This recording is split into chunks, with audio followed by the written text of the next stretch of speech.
बुहेरा राहिब ने बात को टालने के लिए कहा कि ये सब बातें तो ठीक है, मगर आप लोग हमारे मुल्क में आए हैं, हमारे पड़ोस में ठहरे हैं, तो हमारा मेहमान नवाजी का हक बनता है, इसलिए आपको दावत की है और कोई बात नहीं है।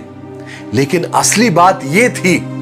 दरअसल बुहेरा राहिब ने अपनी आसमानी किताबों में, अपनी मजहबी किताबों में पढ़ा था कि हुजूर पाक सल्लल्लाहु अलैहि वसल्लम की और हुजूर के आने की बहुत सारी निशानियां उनके दिमागों में थी, उन्होंने किताबों में पढ़ा हुआ था। इसलिए बुहेरा राहिब जानते थे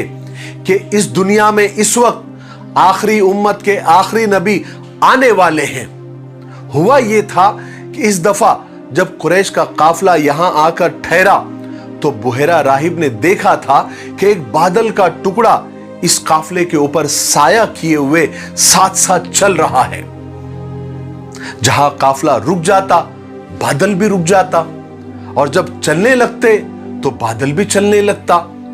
फिर बुहेरा राहिब ने यह भी देखा था कि एक नौजवान जब काफिले से अलग हुआ तो बादल भी अलग हो गया और उस नौजवान पर साया करने लगा। जब वो नौजवान दरख्त के नीचे जाकर बैठा तो वो बादल दरख्त के ऊपर भी आकर साया करने लग गया। चूंकि बुहेरा राहिब ने किताबों में पढ़ा था कि जब आखिरी नबी इस जमीन पर आएंगे तो बादल उन पर साया किए हुए होगा, इसलिए बुहेरा राहिब ने अपने इत्मीनान के लिए पूरे काफिले को दावत की थी ताकि वह आखिरी रसूल को करीब से देखे और पहचाने।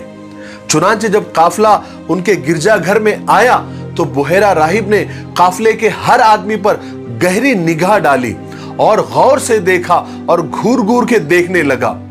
मगर किसी काफिले वालों में वो निशानियां नजर नहीं आई।